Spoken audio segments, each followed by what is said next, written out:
Hello friends, welcome to my channel. तो आज हम बात करेंगे 17 फरवरी शिफ्ट 1 में यूपी पुलिस में हिंदी से कैसे प्रश्न पूछे गए थे, उन प्रश्नों का चर्चा हम करेंगे। तो ये मैं करवा रही हूँ 17 फरवरी 2024 का प्रश्न पत्र शिफ्ट 1 का। ठीक है, क्योंकि प्रीवियस ईयर के पेपर भी परीक्षा से पहले करने ज़रूरी होते हैं, तो मेरे चैनल पे आपको सारे प्रीवियस ईयर के पेपर उपलब्ध हो जाएंगे। तो चैनल से जुड़ जाइएगा ताकि आपको सारे प्रीवियस ईयर के पेपर यहाँ पर मिल जाए। चलिए प्रश्नों को शुरू करते हैं। तो पहला प्रश्न है, निम्नलिखित में से किस विकल्प में सभी शब्द तत्सम शब्द है? कुम्हार, गधा, नव्य, स्वर्णकार, पलंग, पीला, डंडा या फिर नाक। तो राइट आंसर यहाँ पे क्या हो जाएगा? तो यहाँ पर राइट आंसर हो जाएगा हमारा ऑप्शन नंबर बी, नव्य और स्वर्णकार। क्योंकि जो देखिए कुम्हार का क्या होता है? कुंभकार। गधा, गर्दभा, यहाँ पर तत्सम नहीं है। फिर बात करें पलंग, पलंग को पर्यंक बोलते हैं। ठीक है। फिर बात करें डंडा, डंडा को क्या बोलते हैं? दंड बोलते हैं। नाक को क्या बोलते हैं? नासिका बोलते हैं। तो यहाँ पर आप देख सकते हैं कि तत्सम का जो दोनों रूपों में तत्सम आपको यहाँ नहीं देखने को मिला है, तो यहाँ पर हमारा बी ऑप्शन करेक्ट हो जाएगा। चलिए नेक्स्ट क्वेश्चन पे आते हैं। नलिन और राजीव शब्द निम्नलिखित में से किस शब्द के पर्यायवाची है? उपवन, उत्कर्ष, अंबर या फिर कमल। तो यहाँ पे राइट आंसर क्या हो जाएगा?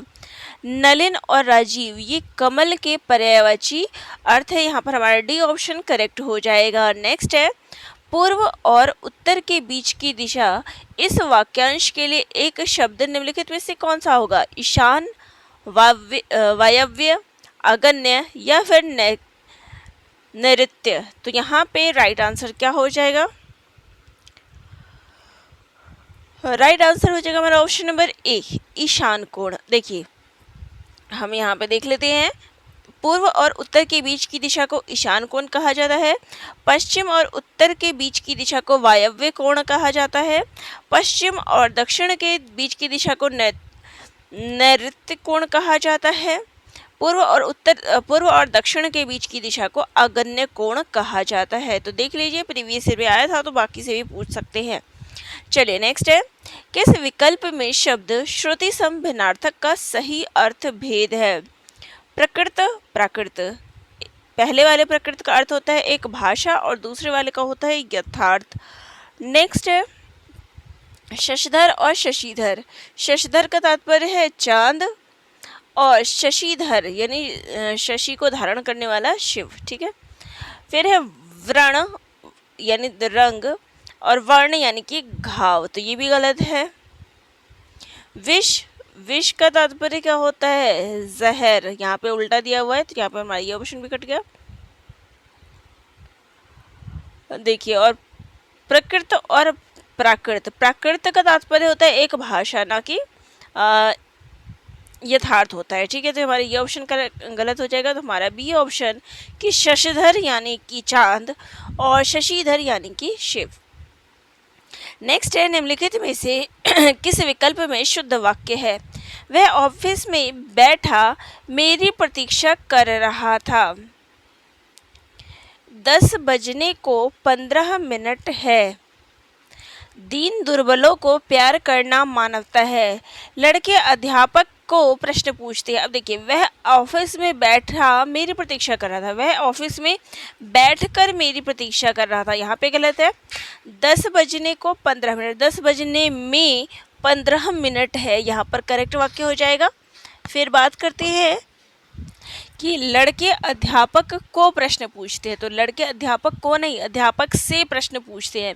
तो यहाँ पर जो सी ऑप्शन है वो एकदम करेक्ट है। दीन दुर्बलों को प्यार करना मानवता है, हमारा सी ऑप्शन यहाँ पर राइट आंसर हो जाएगा। चलिए नेक्स्ट है, निम्नलिखित में से पुल्लिंग शब्दों का चयन कीजिए। तो यहाँ पर पुल्लिंग शब्द कौन सा है? पराधीनता, मुद्रिका, अजवाइन या फिर विहार। तो यहाँ पर इसका राइट आंसर क्या हो जाएगा? ऑप्शन नंबर डी, विहार। बाकी पराधीनता, मुद्रिका और अजवाइन ये सब क्या है? स्त्रीलिंग शब्द है। चलिए नेक्स्ट क्वेश्चन ले लें। निम्नलिखित में से किस शब्द का प्रयोग एक वचन में होता है? प्राण, दर्शन, सोना या फिर हस्ताक्षर। तो सोना शब्द का प्रयोग हमेशा ही एक वचन के लिए होता है। तो देखिए, जो भी द्रव्यवाचक संज्ञा और भाववाचक संज्ञा होते हैं, इनका प्रयोग हमेशा क्या है? एक वचन के रूप में होता है। तो ये चीज़ आप नोट डाउन कर सकते हैं।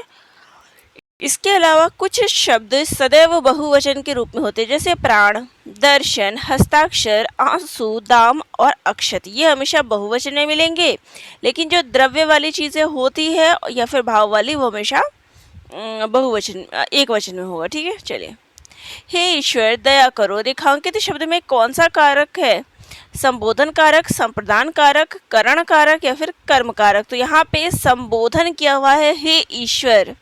तो हे अरे जहाँ पर आता है वहाँ पे क्या होता है? संबोधन होता है। निम्नलिखित में से तद्भव शब्द कौन सा है? जलधि, ताप, शांति या फिर काज। यहाँ पर हमें तद्भव, देखिए काम शब्द का क्या है? कार्य शब्द का काज होता है, बाकी सारे शब्द तत्सम हैं। काज जो है कार्य शब्द का तद्भव रूप है। ठीक है।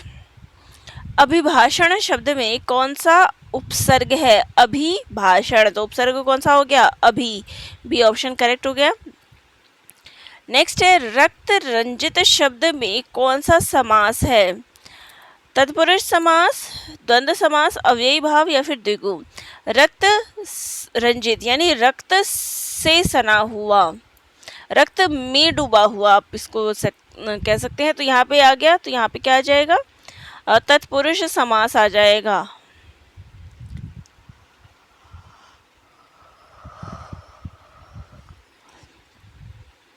क्यों, कब और कौन।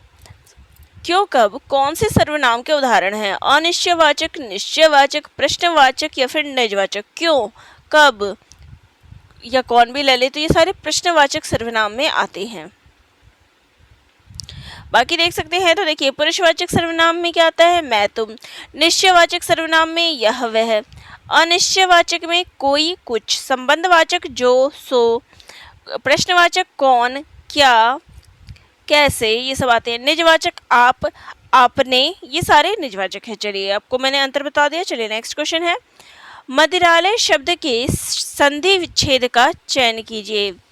तो यहाँ पर देखिए, मदिरालय, मदिरा जमा आलय, हमारा डी ऑप्शन यहाँ पर करेक्ट हो जाएगा। चलिए नेक्स्ट है, अवतरण चिन्ह को और किस नाम से जाना जाता है?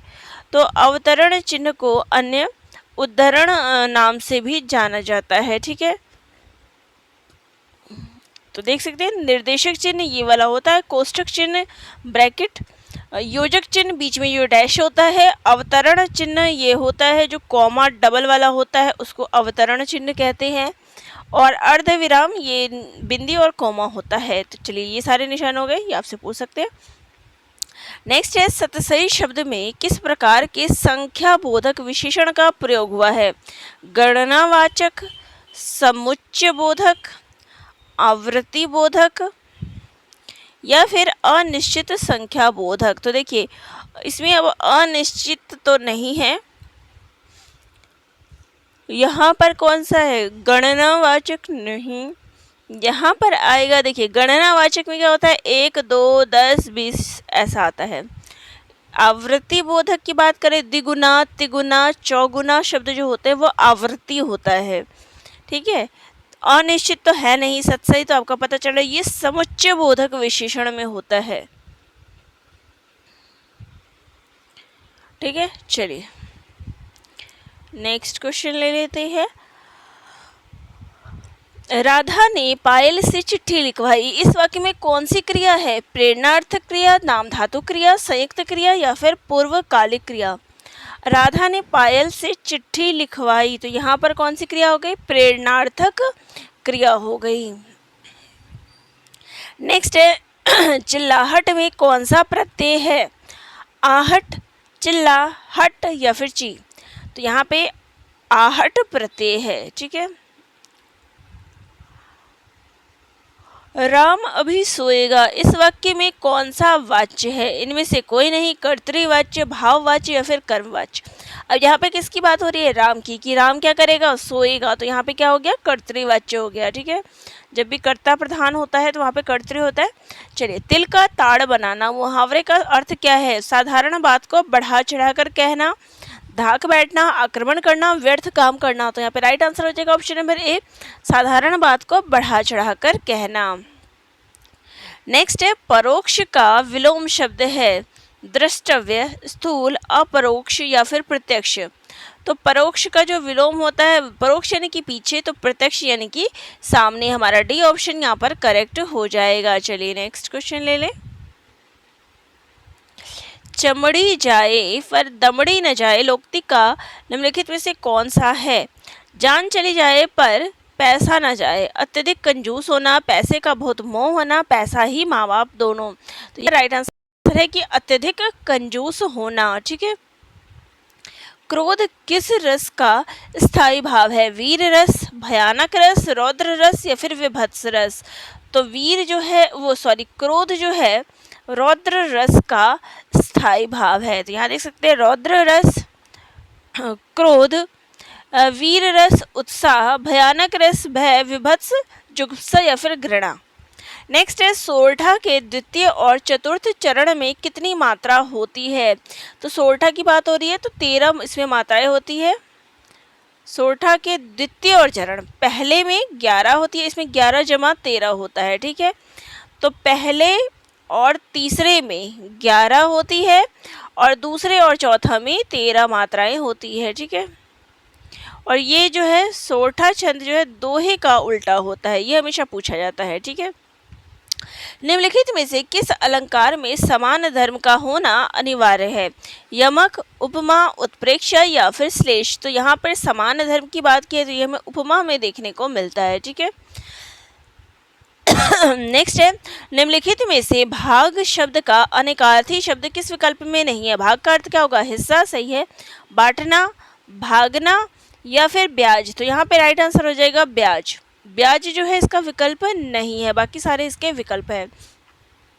नेक्स्ट है, वह बाजार जा चुका है, इस वाक्य में कौन सा काल है? आसन्न भूतकाल, पूर्ण या फिर पूर्ण भूतकाल, सामान्य वर्तमान काल, संदिग्ध वर्तमान काल या फिर पूर्ण भूतकाल। तो देखिए, बाजार जा चुका है तो यहाँ पे क्या आ जाएगा? पूर्ण भूतकाल, यानी कार्य जो है पूरा हो गया, वो चला गया। ठीक है, तो यहाँ पे क्या आ जाएगा? आसन्न भूतकाल। चलिए, अब यहाँ पे गद्यांश दिया हुआ है और गद्यांश से संबंधित प्रश्न आपको करने हैं। चलिए गद्यांश पढ़ते हैं। भारत भयंकर अंग्रेजी मोह की दुर्व्यवस्था से गुजर रहा है।